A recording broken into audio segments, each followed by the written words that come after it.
Bismillahirrahmanirrahim. Assalamualaikum warahmatullahi wabarakatuh. Alhamdulillahi ala ihsani wa syukru lahu ala taufiqihi wa amtinani wa asyhadu an la ilaha illallah wahdahu la syarika lahu ta'ziman li sya'ni wa asyhadu anna Muhammadan abduhu wa rasuluhu da'ila ridwani. Allahumma salli alaihi wa ala alihi wa ashabihi wa ikhwani. Hadirin hadirat yang dirahmati oleh Allah Subhanahu wa taala. Kita lanjutkan bahasan kita dari syarah Al-Aqidah Al-Wasithiyah dan sekarang kita masuk pada bahasan berikutnya tentang sifatul ainain, tentang sifat dua mata Allah Subhanahu wa taala. Al-Imam Ibnu Taimiyah rahimahullah taala membawakan 3 ayat yang berkaitan dengan sifat mata Allah Subhanahu wa taala. Yang pertama dalam surat Tur ayat 48, kata Allah Subhanahu wa taala, "Wasbir li hukmi rabbika fa innaka bi a'yunina." Bersabarlah untuk hukum Rabbmu, sungguhnya engkau di bawah pengawasan kami, yaitu di bawah penglihatan kami. Kemudian ayat yang kedua dalam surat Al-Qamar, wa hamalnahu ala dzati alwahin wa dusur, dan kami membawa Nuh alaihissalam di atas kapal yang terbuat dari papan-papan dan paku-paku, tajri bi a'yunina jazaa'an liman kana kufir. Yang kapal tersebut berjalan dengan penglihatan kami, yaitu dengan pandangan kami, ya, sebagai balasan bagi orang yang dikufurkan, yaitu sebagai pertolongan bagi Nabi Nuh alaihissalam. Kemudian ayat yang ketiga, wa qauluhu wa alqaitu alaika mahabbatan minni wa litusna'a ala aini, dan aku memberikan kepada engkau rasa cinta dariku, wa litusna'a ala aini, dan agar engkau diasuh di bawah pengawasanku. Inilah 3 ayat yang berkaitan dengan sifatul ainain, ya.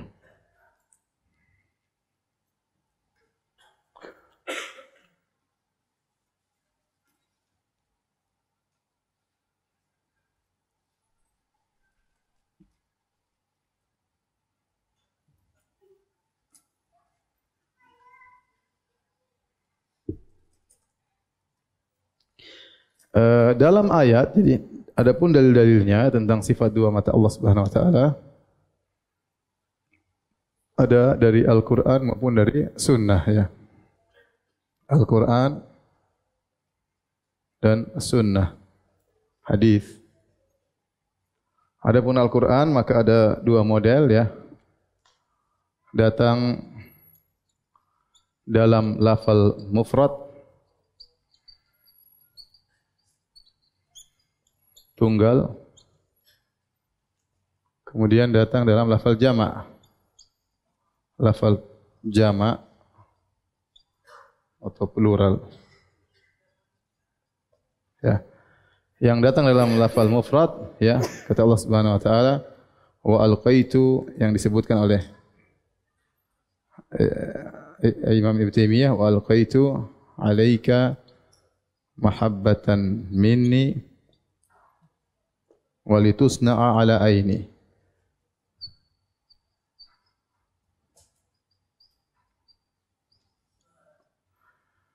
Dan aku melemparkan kepada engkau rasa cinta dariku, walitusna'a ala aini. Kata para ulama, Allah memberikan rasa cinta sehingga semua orang cinta kepada Nabi Musa alaihissalam, ya. Makanya ketika dia ditemukan oleh istrinya Fir'aun, langsung istrinya jatuh cinta, ingin sayang kepada Nabi Musa, si kecil Musa. Kemudian dia tinggal di kerajaan Fir'aun dan Fir'aun pun sayang sama dia. Dan subhanallah, orang-orang Bani Israel pun sayang Nabi Musa. Dan kita juga kaum muslimin juga cinta dengan Nabi Musa alaihissalam, nabi yang sangat hebat, yang luar biasa, yang kisahnya sering disebutkan oleh Allah dalam Al-Qur'an. Di sini walitusna'a ala aini, di sini aini tunggal, ya. Lafal mufrad. Yaitu agar kau diasuh di atas penglihatanku, di atas mataku, maksudnya di atas penglihatanku. Kemudian lafal jama' datang dalam 2 ayat, ya, di antaranya firman Allah Subhanahu wa taala, wa hamalnahu ala dzati alwahi wa dusur tajri bi a'yunina. Bi a'yunina jazaa'an liman kana kufir. Bahwasanya perahu yang dinaiki oleh Nabi Nuh berlabuh di atas lautan bi a'yunina, dengan pandangan kami, dengan mata-mata kami, yaitu dengan Allah mengawasi perahu tersebut. Padahal perahu tersebut sangat sederhana. Kata Allah, wa hamalnahu ala dzati alwahin wa dusur. Kami angkat Nabi Nuh dan pengikutnya di atas perahu yang hanya terbuat dari lempengan-lempengan yang sederhana dan paku-paku. Ini artinya kapal Nabi Nuh kapal yang sangat sederhana. Bahkan kata para ulama itulah kapal pertama di dunia ya, sangat sederhana. Sementara ombak yang ada ketika itu sangat besar ya. Bahwasanya kata Allah Subhanahu wa taala kal jibal ya. Ombaknya seperti gunung, tetapi karena kapal tersebut diawasi oleh Allah Subhanahu wa taala dan tatkala berlabuh Nabi Nuh berkata bismillahi majreha wa mursaha, maka kapal tersebut meskipun dengan ombak yang setinggi gunung tetap selamat karena di bawah pengawasan siapa? Allah Subhanahu wa taala. Demikian juga firman Allah Subhanahu wa taala dalam surat Al-Qamar, kemudian dalam surat Tur kata Allah Subhanahu wa taala wasbir li hukmi rabbika fa innaka bi a'yunina.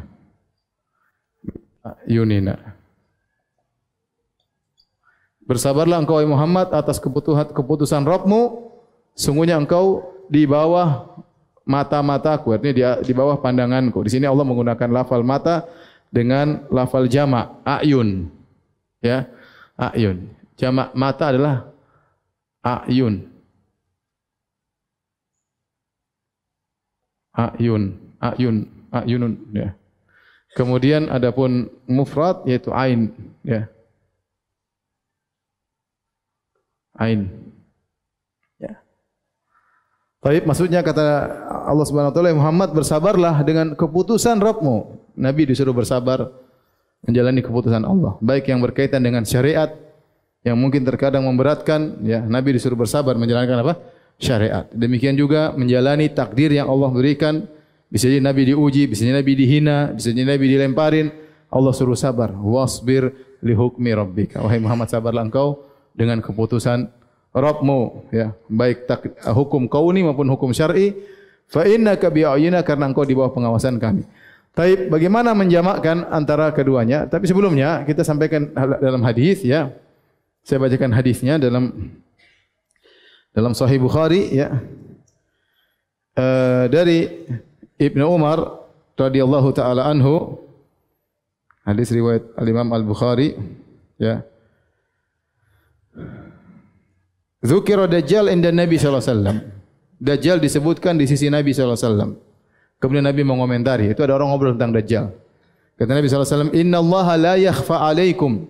Sungguhnya Allah tidak samar bagi kalian. Kalian tahu tentang Allah Subhanahu wa taala. "Innallaha laisa bi'awar." Sungguhnya Allah tidaklah buta sebelah. Wa asyara biyadihi ila ainihi, dan Nabi mengisyaratkan dengan tangannya ke arah matanya. Kata Nabi, Allah laisa bi'awar. Ingat, Allah tidak buta sebelah. Sambil mengisyaratkan ke mata Nabi sallallahu alaihi wasallam. Wa innal masiha a'warul ainil yumna. Sungguhnya adapun Dajjal a'warul ainil yumna, yaitu matanya buta sebelah. Jadi hadisnya Sahih Bukhari, kata Nabi sallallahu alaihi wasallam, "Innallaha la yakhfa 'alaikum." Ya. Wa innallaha laisa bi'awar. Wa asyara biyadihi ila ainihi. Wa inna ad-dajjal a'waru al-ain al-yumna.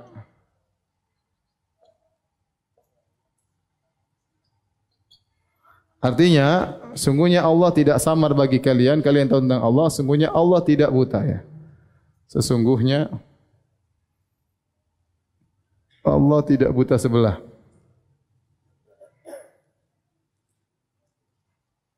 Dalam hadis ini, wa asyara biyadihi ila ainihi. Ini jadi poin penting. Nabi sallallahu alaihi wasallam mengisyaratkan tangannya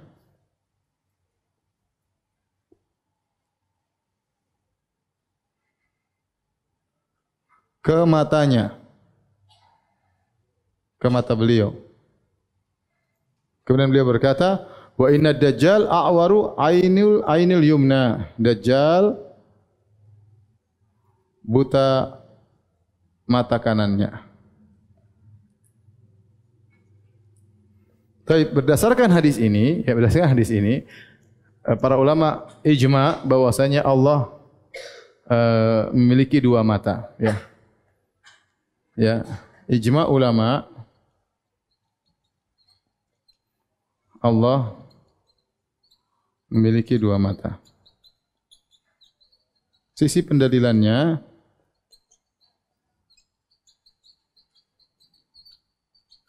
karena al-a'war dalam bahasa Arab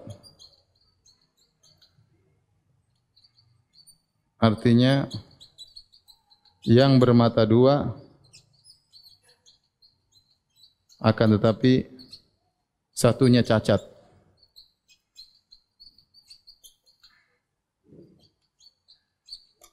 Sementara Allah tidak a'war. Tidak a'war. Berarti Allah memiliki dua mata yang sempurna.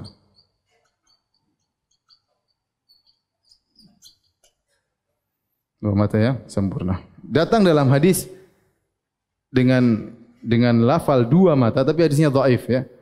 Hadisnya datang dalam hadis, ya, yaitu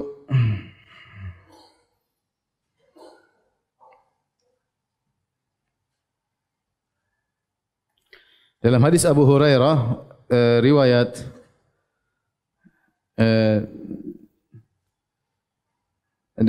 dalam hadis Abu Hurairah, kata Nabi sallallahu alaihi wasallam, "Innal abda idza qama fi sholati qama baina ainai rahman."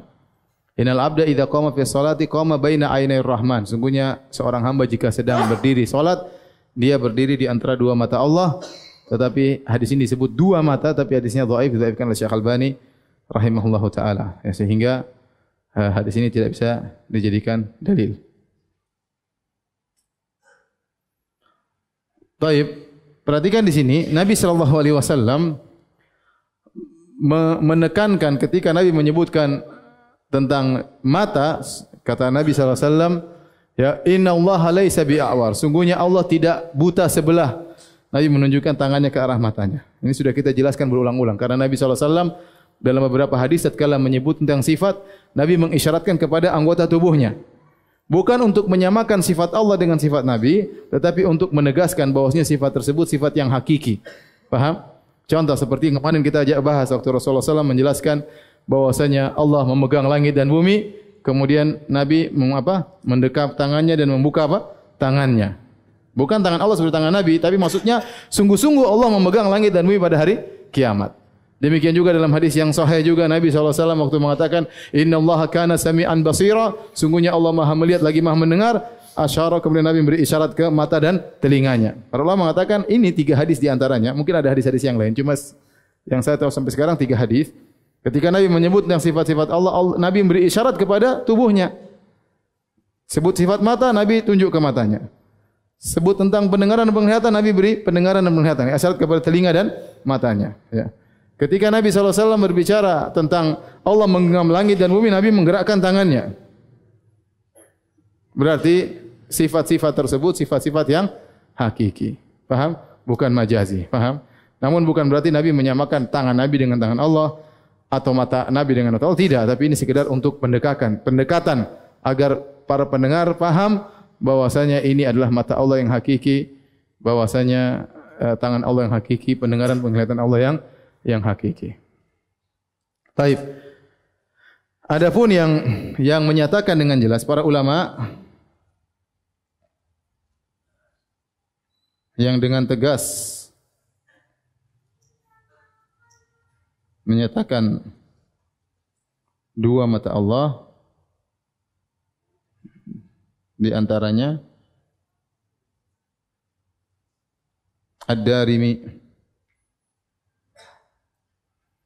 Ad-Darimi dalam kitabnya bantahan terhadap Bishr al-Marisi, kemudian Ibnu Khuzaimah dalam kitab Tauhid. Ibnu Khuzaimah ini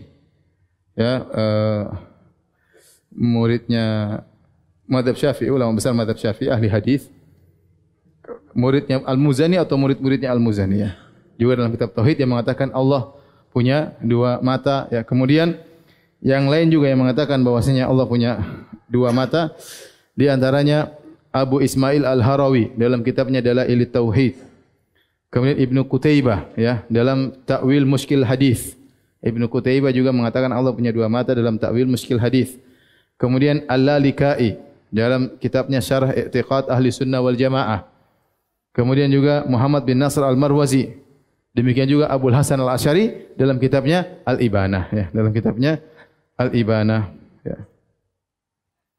Demikian Ibnu Taimiyah rahimahullah taala, kemudian Ibnu Qayyim rahimahullah taala, Al-Qahtani, kemudian di antaranya Al-Baqillani ya.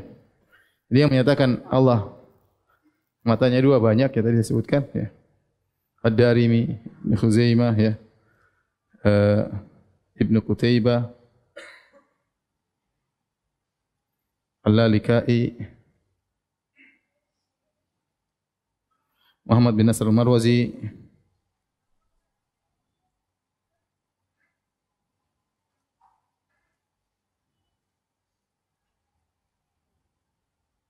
dan di antaranya adalah tokoh Asy'ariyah mutaqaddimin.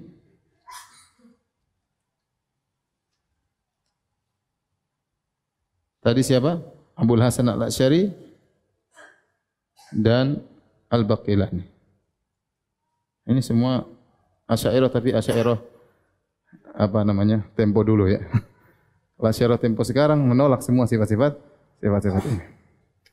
Karena para ulama menyatakan dengan buku-buku dalam buku-buku mereka, maka kita tinggal ikut saja. Tinggal kita ikut bahwasanya Allah memiliki dua mata di wajah Allah Subhanahu wa taala.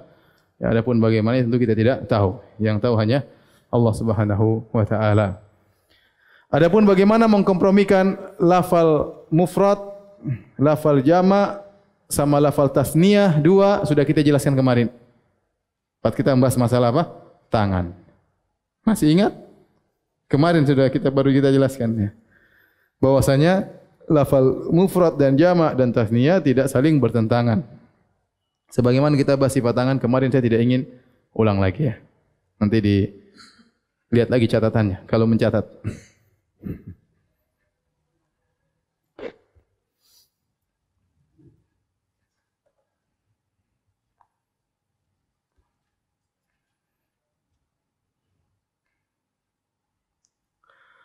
Baik, sebagai peringatan, terkadang kita dapati dalam buku-buku tafsir para ulama Ahlus Sunnah wal Jamaah tatkala menafsirkan misalnya tajri bi ayunina, sungguhnya kapal tersebut mengalir atau berlabuh di lautan bi ayunina dengan penglihatan kami, kemudian diartikan dengan pengawasan kami. Pengawasan kami. Ingat ini bukan takwil, tapi itu tafsir dengan kelaziman. Tafsir dengan kelaziman ya. Ini sudah saya sering sampaikan.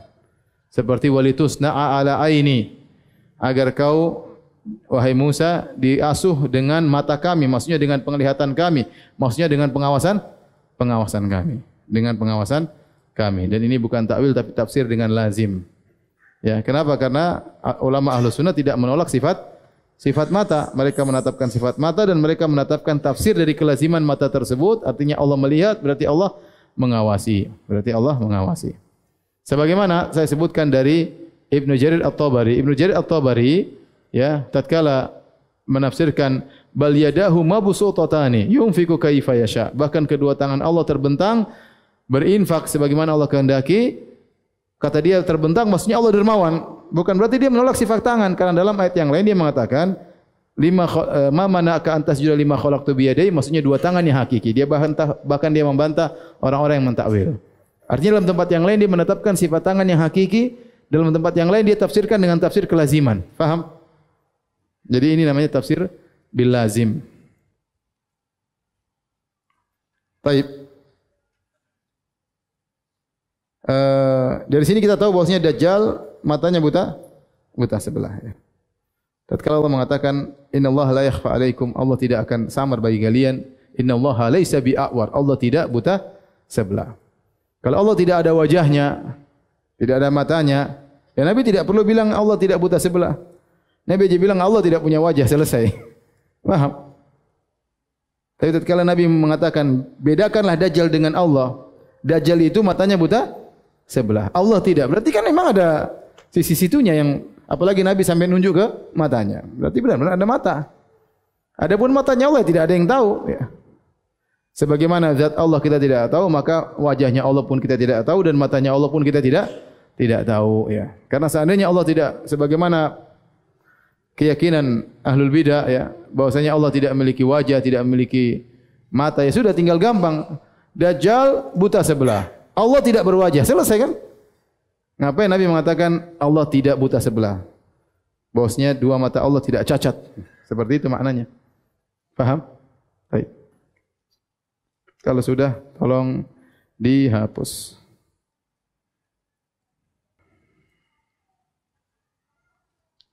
Selanjutnya kita masuk pada pembahasan sifat mendengar dan melihat. Ya. Imam Ibnu Taimiyah rahimahullah taala membawakan banyak ayat berkaitan dengan sifat mendengar dan melihat. Dan kedua sifat ini sudah kita jelaskan pada pertemuan-pertemuan sebelumnya, namun kita mengulangi lagi dengan singkat ya. Di antaranya firman Allah Subhanahu wa taala dalam surat Al-Mujadalah ayat 1, qad sami Allahu qaulal lati tujadiluka fi zawjiha wa tashtaki ila Allah wallahu yasma'u tahawurakuma innallaha sami'un basir. Ya, sungguh Allah telah mendengar perkataan sang wanita yang mengadukan ya kepada engkau tentang suaminya. Wa tashtaki ila Allah, dan dia mengadukan kepada Allah Subhanahu wa taala. Wallahu yasma'u tahawurakuma. Allah sedang mendengar diskusi kalian berdua, perbincangan kalian berdua. Innallaha sami'un basir. Sungguhnya Allah Maha mendengar lagi Maha melihat. Kemudian juga firman Allah, laqad sami'a Allahu qaulal ladzina qalu innallaha faqirun wa nahnu aghnia. Dan sungguh Allah telah mendengar perkataan orang Yahudi yang mengatakan sungguhnya Allah fakir dan kami yang kaya. Kemudian juga firman Allah, am yahsabuna anna la nasma'u sirrahum. Apakah mereka menyangka kami tidak mendengar bisikan-bisikan mereka, wa najwahum, dan rahasia mereka. Bala wa rusuluna ladaihim yaktubun. Bahkan rasul para malaikat kami di sisi mereka sedang mencatat bisikan mereka dan rahasia mereka. Kemudian juga firman Allah terhadap Nabi Musa dan Nabi Harun, innani ma'akuma asma'u wa ara. Sungguhnya aku bersama kalian berdua, aku mendengar dan aku melihat. Kemudian juga firman Allah, alam ya'lam bi anna Allah yara. Tidaklah dia tahu bahwasanya Allah melihat. Kemudian juga firman Allah, alladzi yaraka hina taqum, yang Allah melihat engkau tatkala kau sedang berdiri untuk salat. Wa taqallubaka fis sajin, tatkala kau sedang sujud bersama orang-orang yang sujud. Innahu huwas samiul alim. Sungguhnya Allah mendengar lagi Maha mengetahui. Kemudian firman Allah yang terakhir, wa qul i'malu fasayarallahu amalakum, beramalah kalian maka Allah akan melihat amalan kalian. Wa rasuluhu wal mu'minun, demikian juga Rasulullah akan melihat amalan kalian dan kaum mukminun akan melihat amalan kalian. Taib, ini ayat-ayat berkaitan dengan sifat as-sama wal basar.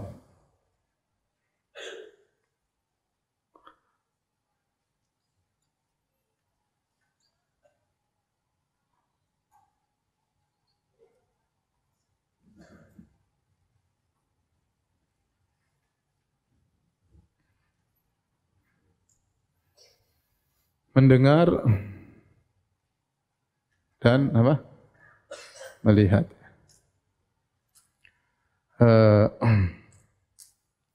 Adapun dalil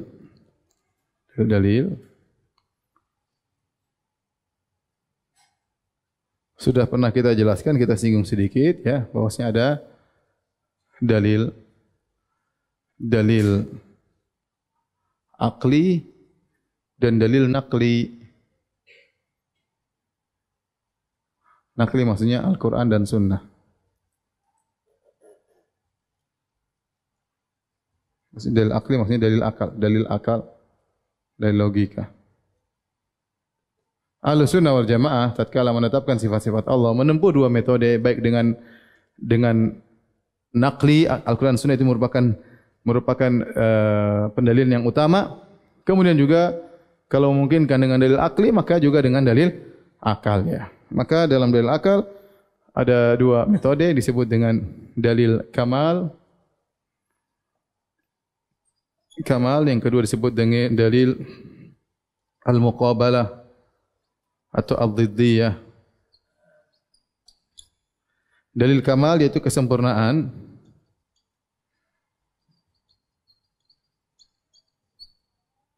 Dalil apa? Perlawanan ya. Nanti saya jelaskan maksudnya. Kesempurnaan maksudnya, jika dibandingkan antara yang bisa melihat dengan tidak bisa melihat lebih sempurna mana? Yang bisa melihat. Qul hal yastawil a'ma wal basir, kata Allah Subhanahu wa ta'ala, apakah sama antara orang buta dengan orang yang bisa melihat? Am hal tastawi dhulumatu wan nur? Ya. Qul hal yastawi al a'ma wal basir? Hal yastawi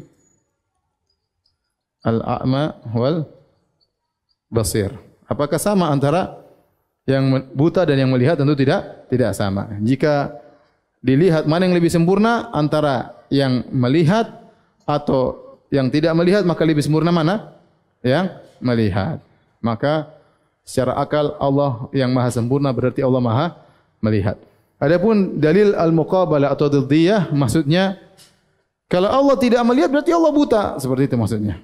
Kalau tidak melihat berarti Allah buta, dan buta adalah sifat yang tidak layak bagi Allah. Ya, ini perbandingan, kesempurnaan maksudnya perbandingan ya. Perbandingan. Mana yang lebih sempurna?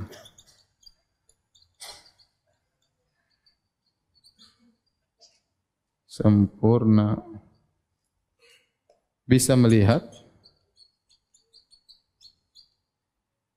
atau tidak?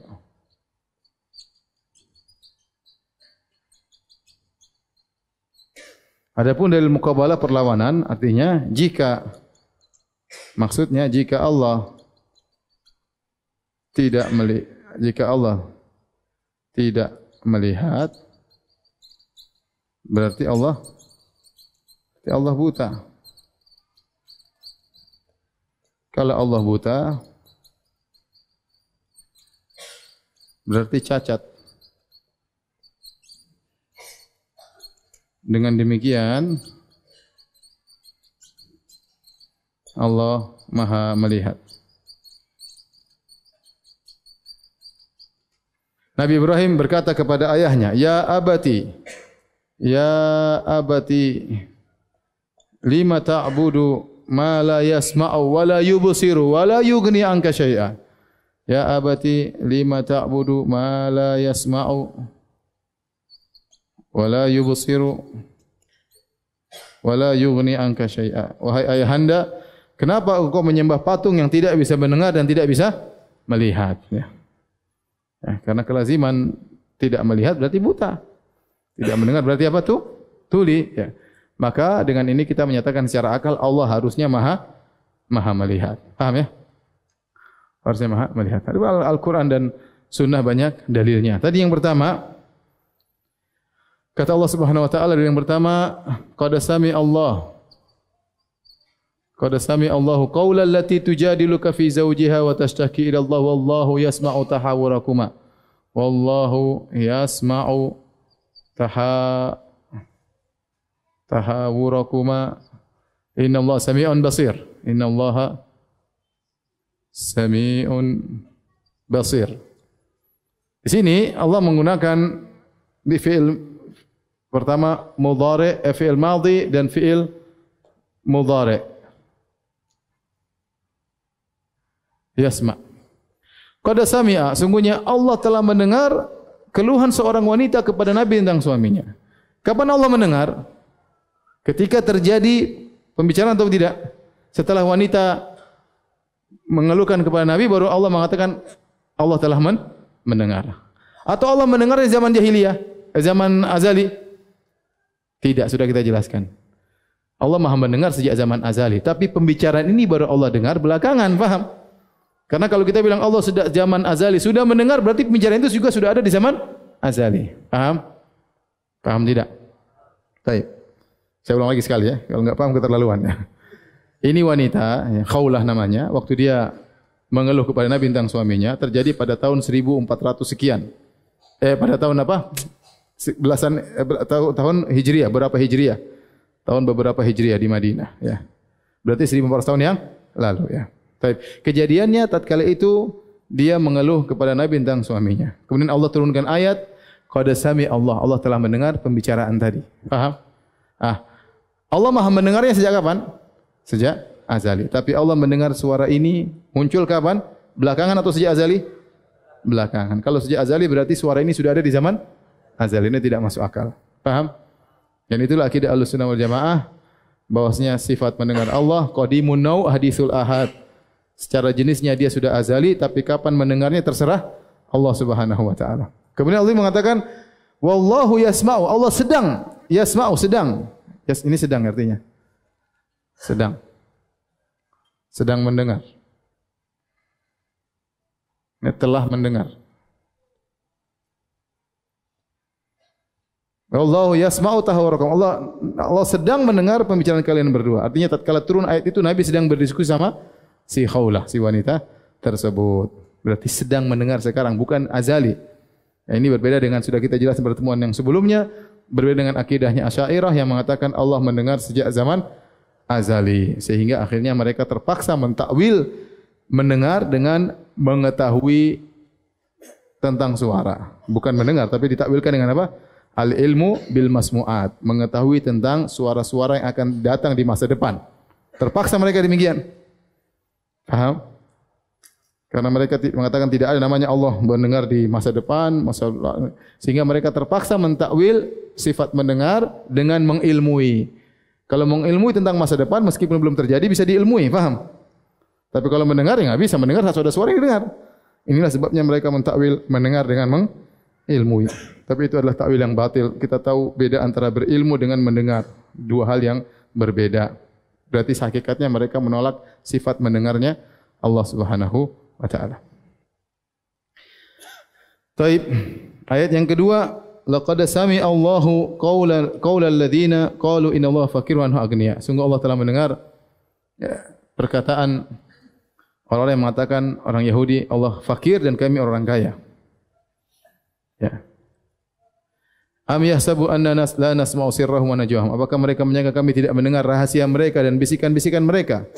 Bala wa rusuluna ladaihim yaktubun. Bahkan para malaikat kami di sisi mereka sedang mencatat, ya. Allah mendengar dan malaikat mencatat lengkap.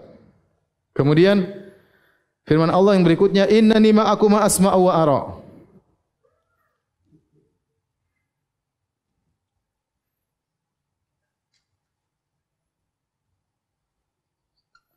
Innani ma'akuma asma'u wa ara. Sungguhnya waktu itu Allah berkata, idhaba ila fir'auna innahu tagha. Faqula lahu qawlan layyinan la'allahu yatadhakkaru aw yakhsha. Qala rabbana innana nakhafu an yafruta alaina aw ayatgha. Qala la takhafa innani ma'akuma asma'u. Dalam surat Thaha. Jadi Allah mengatakan, wahai Musa dan Harun, pergilah kalian berdua menuju Fir'aun. Berdakwahilah dia, sungguhnya dia telah berbuat melampaui batas, ya. Ucapkanlah kepada Fir'aun kalian berdua dengan ucapan yang lembut, ya. Siapa tahu dia sadar, siapa tahu dia dapat hidayah. Apa kata Musa dan Harun? Qala rabbana innana nakhafu ay yafruta alaina aw ayatgha. Ya Rabb kami takut kalau mau ketemu Fir'aun, dia akan berbuat zalim kepada kami. Kemudian akan berbuat melampaui batas kepada kami, ya, karena Fir'aun orang yang hebat, sementara Musa melakukan kesalahan karena pernah membunuh anak buah Fir'aun. Jadi Musa ketakutan. Maka kata Allah, qala la takhafa. Janganlah kalian berdua apa? Takut. Wahai Musa dan Harun, tidak usah takut. Kenapa? Innani ma'akum, karena aku bersama kalian berdua. Asma'u wa ara, aku mendengar dan aku melihat. Jangan khawatir, kalian berdua dalam pengawasanku. Aku selalu mendengar apa yang kalian bicarakan dan aku melihat apa yang kalian lakukan. Oleh karenanya benar, begitu Nabi Musa ketemu dengan Fir'aun, jadi Nabi Musa kan waktu itu diutus untuk berdakwah kepada Fir'aun, Nabi Musa ketakutan. Dia enggak mau sendirian. Dia bilang, ya Allah jadikan Harun temanku biar berdua. Karena kalau sendiri apa? Ketakutan. Bahkan Nabi Musa berkata, wa Harun huwa Harun akhi huwa afsahu minni lisana wa akhi Harun huwa afsahu minni lisana. Saudaraku Harun lebih pintar ngomong daripada aku. Maksudnya ini nanti jadi juru bicaraku. Jadi juru bicaraku. Musa ketakutan ngomong sama Fir'aun. Begitu sampai ketemu Fir'aun, Harun diam tidak ngomong. Yang ngomong siapa? Nabi Musa. Yang Nabi Musa, bahkan dia pandai berdebat. Kenapa? Karena Allah mengatakan asma'u, aku dengar kalian ngomong, tenang aja. Fir'aun jawab apa? Allah ilhamkan kepada Nabi Musa untuk menjawab. Fir'aun ngomong apa? Allah ilhamkan Nabi Musa untuk apa? Menjawab. Jadi Nabi Musa bantah semua hujah-hujah Fir'aun. Kenapa? Karena Allah mengatakan asma'u wa ara. Tenang aja, pembicaraan kalian, kau dengan Fir'aun, aku dengar semuanya dan aku melihat semuanya. Maka ini kata para ulama disebut dengan al-ma'iyah al-khassah. Al-ma'iyah al-khassah. Ini innani ma'aku bersama kalian berdua. Al-ma'iyah al-khassah yaitu kebersamaan khusus. Khusus yang melazimkan pertolongan.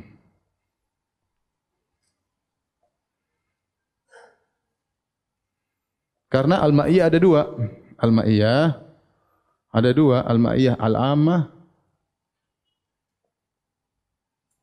Yang kedua al-ma'iyah al-khassah. Al-ma'iyah itu kebersamaan umum.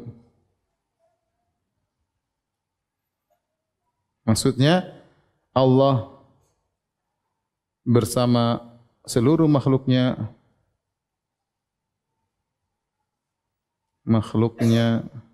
dengan ilmunya. Tapi tidak melazimkan pertolongan. Tapi kalau orang sudah dapat ma'iyah khassah, dia akan ditolong oleh Allah Subhanahu wa taala. Makanya ketika Nabi Muhammad SAW bersama Abu Bakar dalam goa, datanglah pasukan sudah di mulut goa, maka Abu Bakar ketakutan. Kata Abu Bakar radhiyallahu anhu, "Ya Rasulullah, lau anna ahadahum absara ila tahti qadamaihi la absarana." Kalau salah seorang nengok ke bawah, lihat ke kakinya pasti sudah ngelihat kami. Kata Nabi SAW, "Ya Abu Bakrin, ya, ma dhannuka bithnain Allahu salisahuma." Wahai Abu Bakar, bagaimana menurutmu tentang dua orang, Allah yang ketiganya, itu Allah bersama kita. Allah bersama kita, Allah pasti tolong kita. Maka dalam ayat Allah abadikan, "Tsaniyasnaini idhuma fil ghar idh yaqul li sahibi la tahzan innallaha ma'ana." Muhammad berkata kepada temannya ketika mereka berada dalam goa, "La tahzan, jangan kau sedih, jangan kau khawatir. Innallaha ma'ana, Allah bersama kita." Bersama kita maksudnya bersama khusus, bersama umum. Bersama khusus. Kalau bersama umum Allah bersama semuanya, bersama orang kafir, bersama pelaku maksiat, tapi kebersamaan apa? Umum, yaitu Allah mengetahui apa yang mereka lakukan. Tapi ini kebersamaan apa? Khusus yang melazimkan pertolongan dari Allah Subhanahu wa taala. Di sini asma'u wa ara, aku mendengar dan aku melihat apa yang kalian lakukan.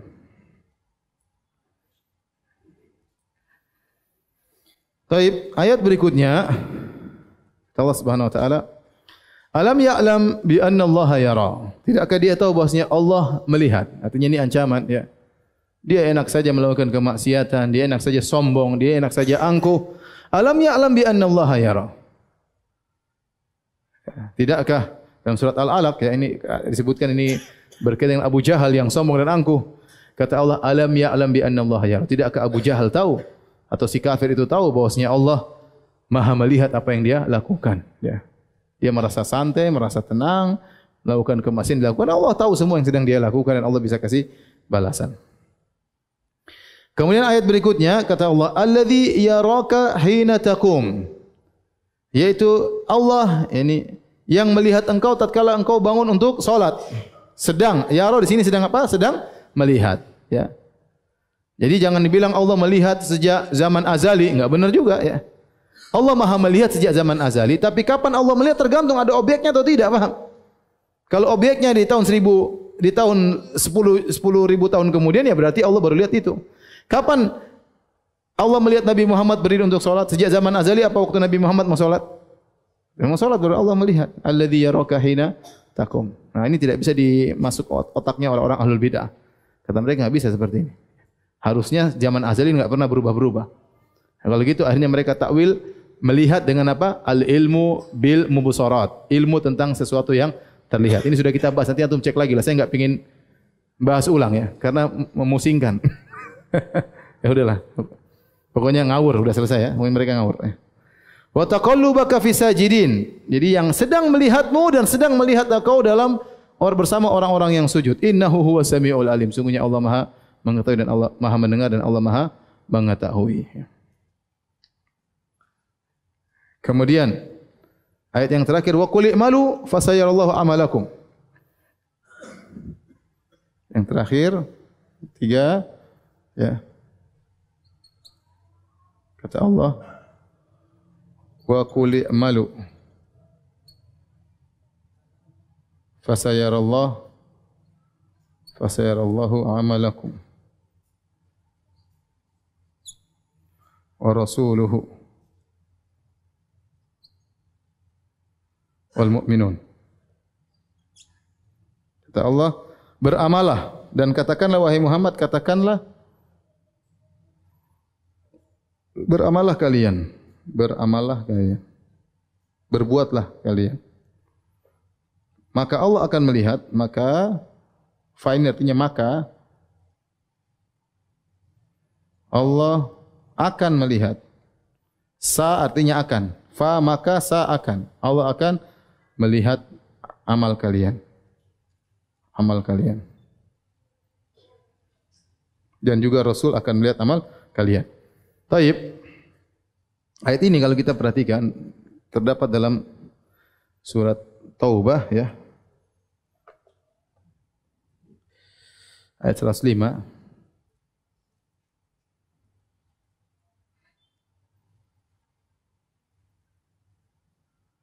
Sebelumnya Allah berbicara tentang sebagian model manusia.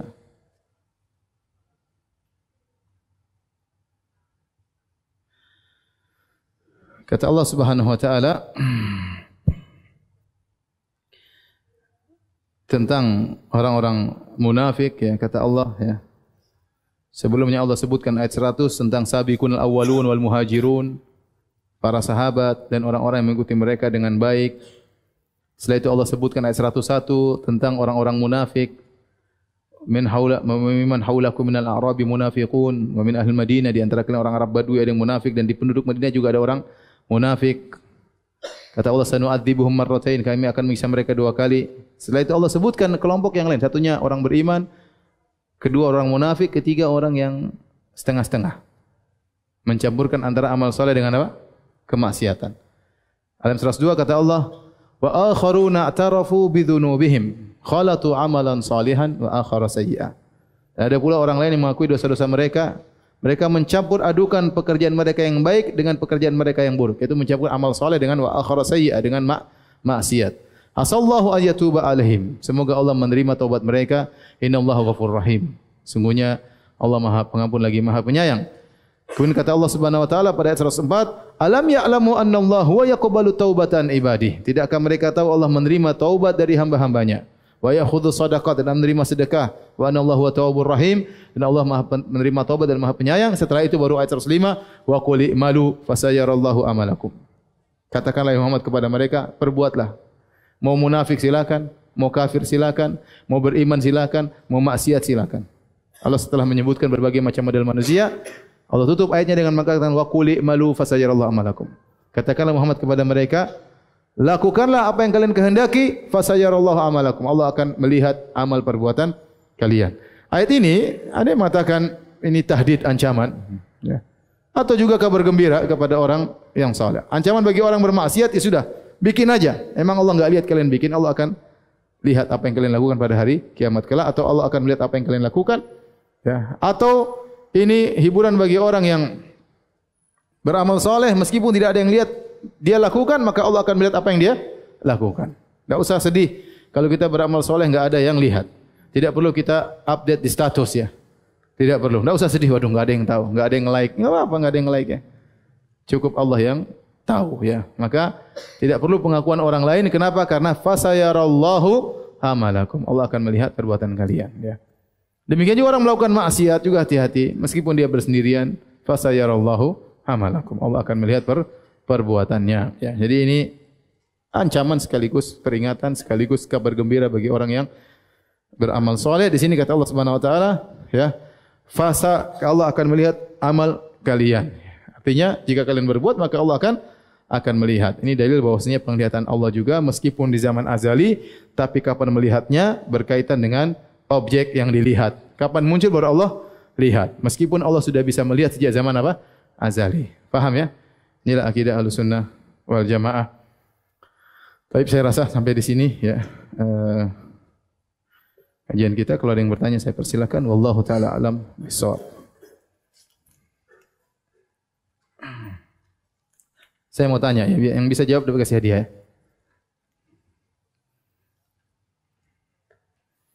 Tapi pertanyaan pertama, tadi disebutkan ada 2 dalil akal tentang sifat melihat dan mendengar ya. Masih tertulis ya? Siapa yang bisa jelaskan salah satunya? Ya udah silakan. Ya terus dulu lah. Dalil akli.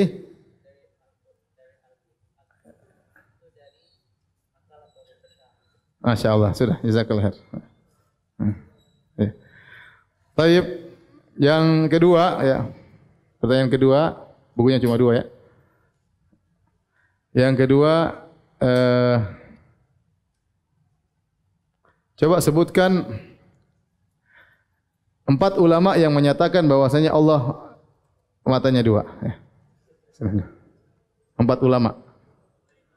Ibnu Khuzaimah, terus Al-Lalikai, terus Imam Abul Hasan Al-Asy'ari. Siapa? Ya udah enggak apa sini. Tafadhal. Silakan. Mau ditanda tangan kah?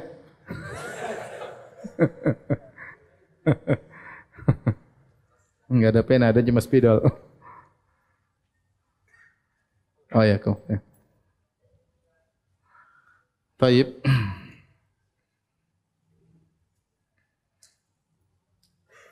Ustadz, bagaimana dengan menepis teori-teori seperti geosentris, heliosentris, Kopernikus, planetari, Gier dan lain-lain yang bertentangan dengan Al-Quran dan hadis teori tersebut telah dipercaya kebenarannya dalam dunia akademis.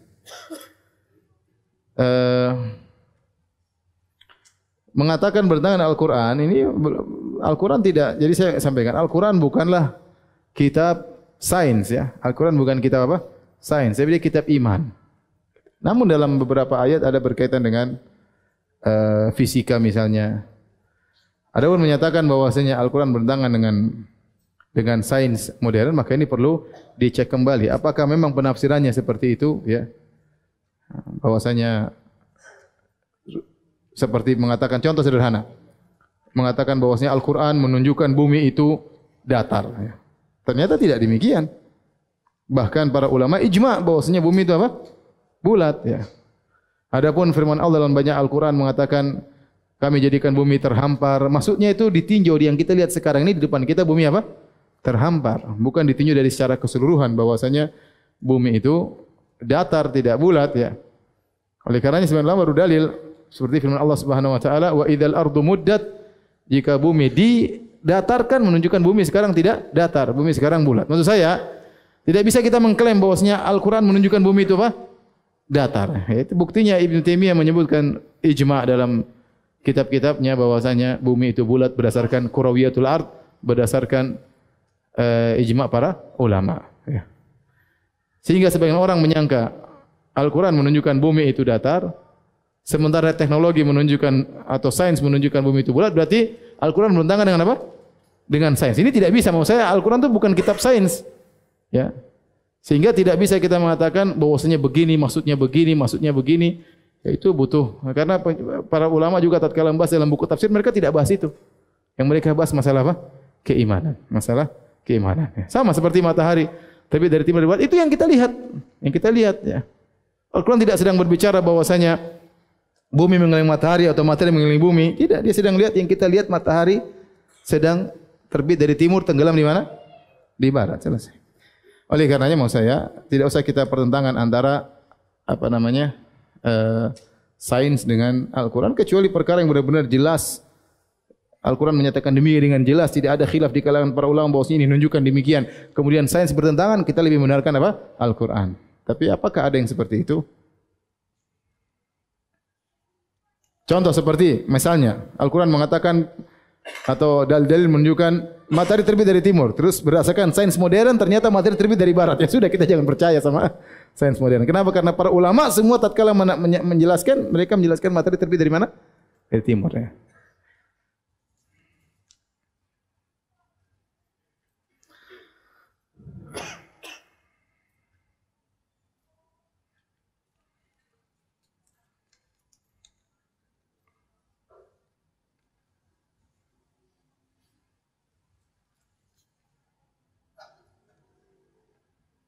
Ustaz, apa benar tangan Allah keduanya adalah tangan kanan? Kita sudah sebutkan kemarin hadis dalam Sahih Muslim kata Nabi SAW, wa kilta yadayhi yamin.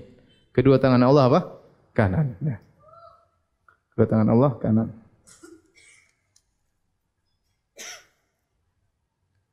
Ustaz, apa faedah bagi kita mengimani Allah memiliki dua tangan ya? Berarti kita mengakui Allah Maha Agung. Bagaimana tangan Allah menggenggam bumi, melipat langit. Allah Maha Besar ya. Alam semesta ini sangat apa? Kecil dalam genggaman Allah Subhanahu wa taala. Ya, Allah jelaskan ya kita beriman ya. Yang kita bilang Allah tidak punya tangan. Allah bilang Allah punya tangan, nanti bilang oh enggak. Allah bilang Allah punya tangan, enggak, Allah engkau enggak punya tangan. Jangan. Kurang beradab kepada Allah Subhanahu wa taala. Apa hukum baca Al-Qur'an melalui aplikasi HP? Enggak ada masalah, silakan. Bagaimana batasan mengejar dunia? Ya, dunia kalau dijadikan sarana untuk akhirat tidak apa dikejar. Antum terlalu banyak dalil dalam Al-Qur'an maupun sunnah menyuruh kita berinfak, menyuruh kita untuk bersedekah, untuk bayar zakat. Kalau antum enggak cari dunia, gimana cara berinfak? Tapi jangan sampai dunia tersebut masukkan dalam hati antum ya. Itu yang jadi masalah sehingga mengejar dunia, niatnya untuk berinfak malah meninggalkan kewajiban. Itu yang jadi masalah ya. Saya mau naik haji tapi cari duitnya tidak sholat. Nah, itu enggak benar seperti itu. Ya, kita cari harta, ada waktunya kita ibadah dan tatkala kita mencari harta kita niatkan karena Allah Subhanahu wa taala. Itulah kita bisa menerapkan firman Allah, "Wa ma khalaqtul jinna wal insa illa liya'budun." Tidaklah kuciptakan jin dan manusia kecuali untuk beribadah kepadaku. Artinya ayat ini menunjukkan kita bisa menjadikan seluruh aktivitas kita sebagai ibadah. Seluruh aktivitas kita bisa jadi apa? Ibadah. Anda ketemu istri jadi ibadah, ketemu anak jadi ibadah, berjalan kaki ke sana jadi ibadah. Ya, senyum sama orang ibadah, cari nafkah juga apa? Ibadah. Baik, azan. Ustaz, bagaimana hukumnya waktu sekolah dulu kita mempelajari teori Darwin tentang evolusi dan teori Big Bang yang intinya mengaburkan akidah tentang Allah yang Maha Pencipta. Teori evolusi mengatakan manusia berasal dari kera, sedangkan teori Big Bang mengatakan asal alam semesta dari dua benturan benda besar. Adapun teori Darwin, ya jelas kebatilannya yang mengatakan manusia berasal dari apa? Dari kera. Dengan melalui proses evolusi mungkin ribuan tahun, akhirnya kera menjadi apa? Menjadi Darwin. Kita bilang bahwasanya kalau memang proses evolusi itu ada, harusnya kera-kera ada yang benar-benar kera, ada yang agak ganteng. Kan namanya evolusi tidak langsung ganteng kan? Monyet kan tidak langsung ganteng. Kalau monyet pernah jadi manusia berarti harusnya ada yang mulai cakep sekarang, yang mulai keren, ya nanti lama-lama jadi manusia. Ini tidak pernah kita lihat, ya. Tidak pernah kita lihat.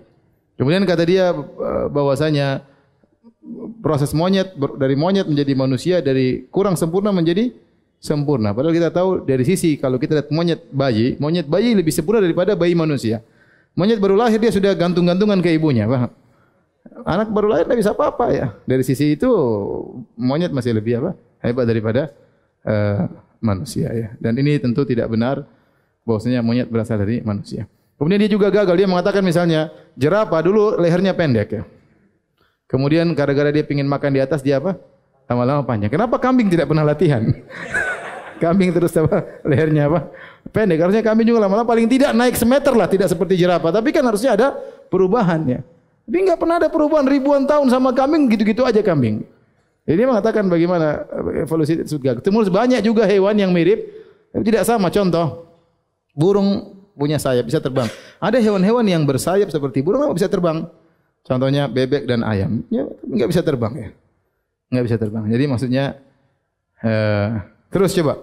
Gimana? Bahkan dia punya pendapat bahwasanya dulu sesuatu satu, bahwasanya seluruh alam semesta ini makhluk berasal dari satu yang sama ya. Baik, sekarang monyet ya. Kalau dari satu yang sama kok bisa tiba-tiba ada satu jadi laki-laki, satu jadi jantan, satu jadi apa? Betina. Gimana ceritanya?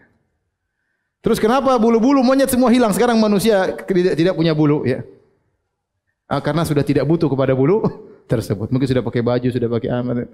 Tapi kenapa rambut masih ada bulunya? Kenapa yang lain semua hilang? Ini maksudnya contoh ini kita terima kita dari monyet lah ya. Saya tidak terima tapi ya.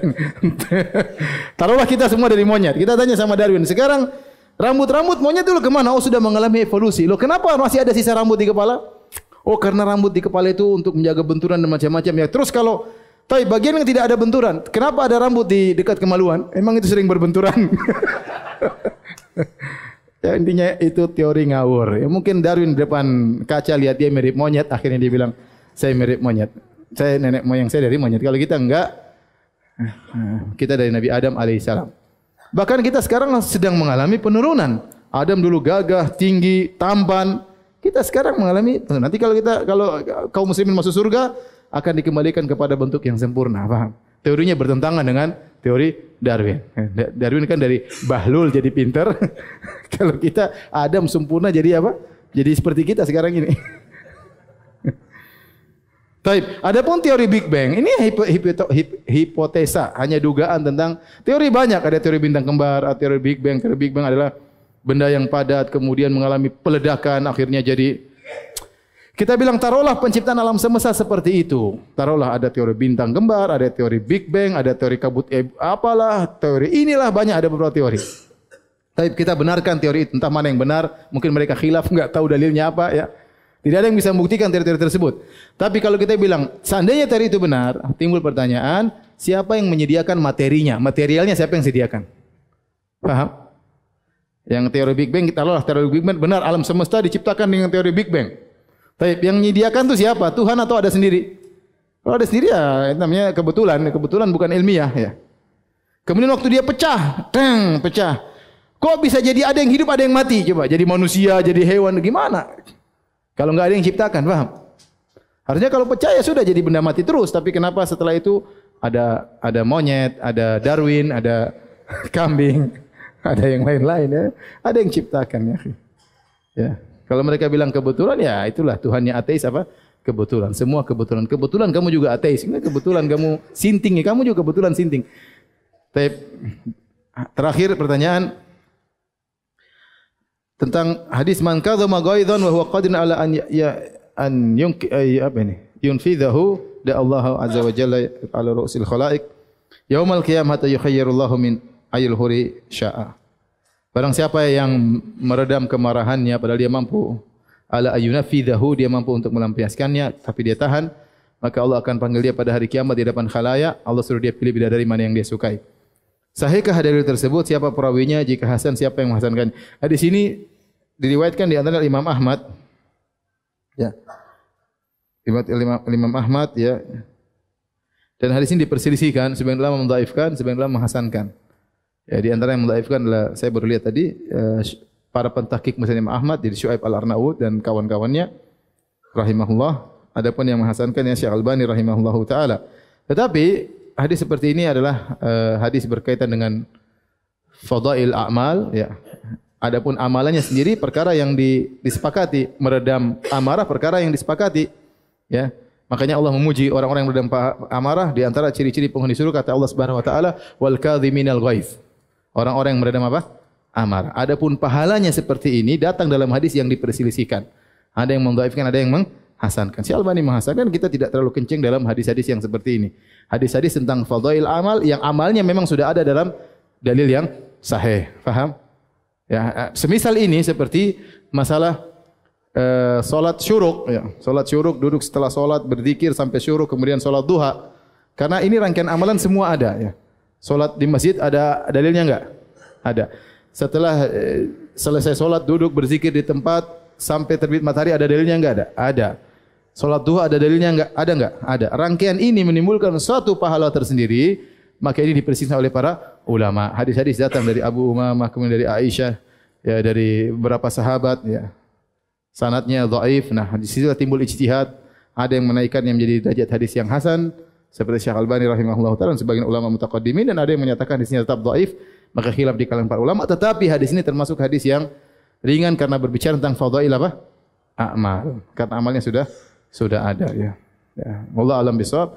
Demikian saja kajian kita. Subhanakallah bihamdik asyhadu an la ilaha illa anta astaghfiruka wa atubu ilaik. Assalamualaikum warahmatullahi wabarakatuh.